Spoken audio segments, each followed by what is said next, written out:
Hello दोस्तों, मैं हूं हिमांशु और आज मैं बात करूंगा सुखोई 30 MKI की।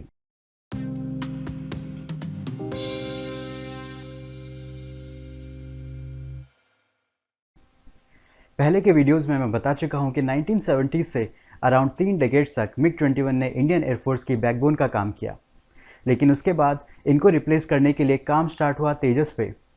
लेकिन क्या तेजस मिग-21 की तरह एक मेन फाइटर का काम करेगा? शायद नहीं।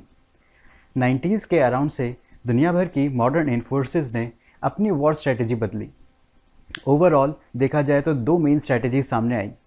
पहले थी लाइट फाइटर और हैवी फाइटर के कॉम्बिनेशन को यूज़ करना और दूसरी थी एक मल्टी रोल फाइटर बनाना। Light fighter heavy fighter combination का मतलब है कि एयरफोर्स में दोनों टाइप के प्लेन्स का कॉम्बिनेशन रखना। For example, United State air force की हैवी फाइटर है F-15 और लाइट फाइटर है F-16।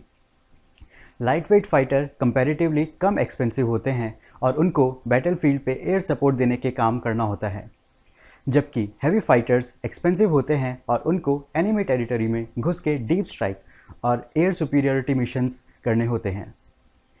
दूसरी स्ट्रैटेजी जो इम्प्लीमेंट करने का ट्राई किया जाने लगा था वो थी मल्टी रोल कैपेबिलिटी, एक ऐसा कॉन्सेप्ट जो अमेरिकन F-16 से स्टार्ट हुआ।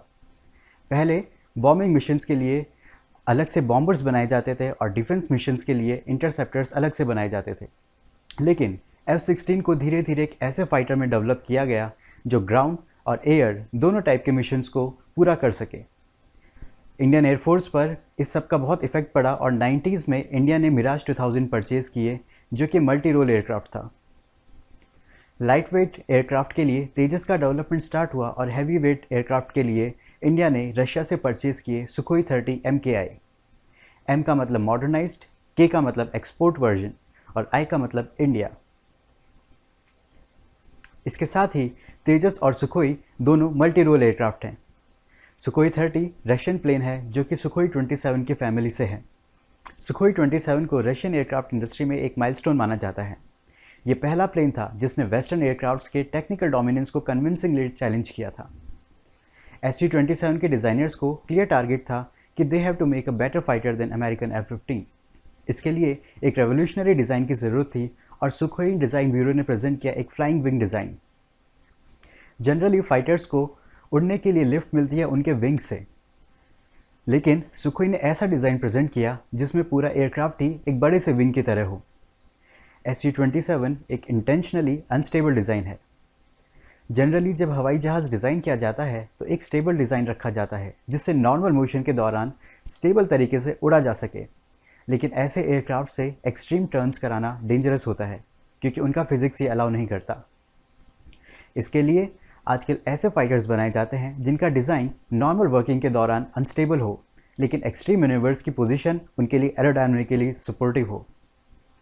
ऐसे एयरक्राफ्ट्स को कंप्लीट मैनुअल कंट्रोल से उड़ाना पॉसिबल नहीं और इसीलिए सुखोई में लगा हुआ है फ्लाई बाय वायर सिस्टम, यानी पायलट के इंस्ट्रक्शन के अकॉर्डिंग प्लेन का कंप्यूटर सारे हार्डवेयर को कंट्रोल करता है। Su-27 का डिज़ाइन इतना सक्सेसफुल रहा है कि ये ऐसे मैन्यूवर कर सकता है कि आप यकीन नहीं कर पाएंगे। Su-27 से ही Su-30 बनाया गया। Su-30 इंडिया और चाइना दोनों यूज़ करते हैं, लेकिन दोनों प्लेन्स में एक बड़ा डिफरेंस है जो है थ्रस्ट वेक्टरिंग, यानी फ्यूल जलने से निकलने वाली गैसेस को डिफरेंट एंगल्स देना।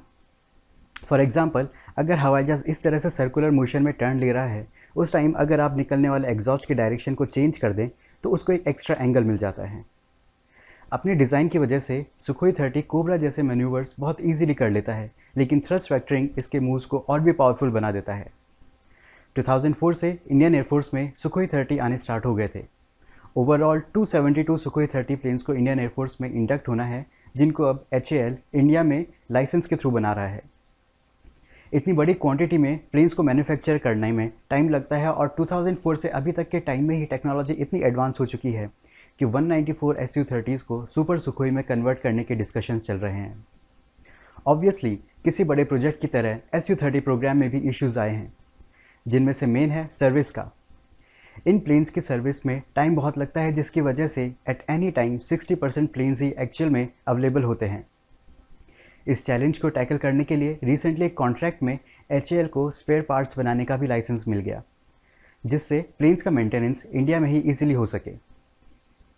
इसके अलावा कभी कभी प्लेन्स के फ्लाई बाय वायर सिस्टम में भी इश्यूज निकल आते हैं, जिनकी वजह से पूरे फ्लीट के ऑपरेशंस को रोक दिया जाता है। इन सब प्रॉब्लम्स के पीछे एक रीज़न ये भी है कि इंडियन एयरफोर्स यूज़ करती है रशियन प्लेन्स, लेकिन हमारी ट्रेनिंग मैथडोलॉजीज वेस्टर्न है, जिसकी वजह से हम पीस टाइम में ट्रेनिंग और एक्सरसाइज पे बहुत ध्यान देते हैं। इन सब के बाद भी Su-30 MKI आज के टाइम का one of the best aircraft है, जिसको 4.5 जनरेशन में रखा जाता है। इस साल इस प्लेन पे ब्रह्मोस मिसाइल को भी माउंट करने के ट्रायल स्टार्ट हो गए हैं और दिसंबर तक ब्रह्मोस के फायरिंग ट्रायल्स स्टार्ट हो जाएंगे। ये एक डेडली कॉम्बिनेशन होगा, क्योंकि ब्रह्मोस अपने आप में एक बहुत ही डेंजरस वेपन है और Su-30 की हेल्प से उसको एनिमी टेरिटरी के अंदर घुसकर दूर तक फायर किया जा सकेगा। MiG-21, तेजस और ब्रह्मोस के बारे में और जानने के लिए आप मेरे चैनल पर मेरे पहले के वीडियोस देख सकते हैं। इस वीडियो को लाइक और शेयर करें और अगर आपने चैनल पर सब्सक्राइब नहीं किया है तो जल्दी से जल्दी सब्सक्राइब करें। Thank you.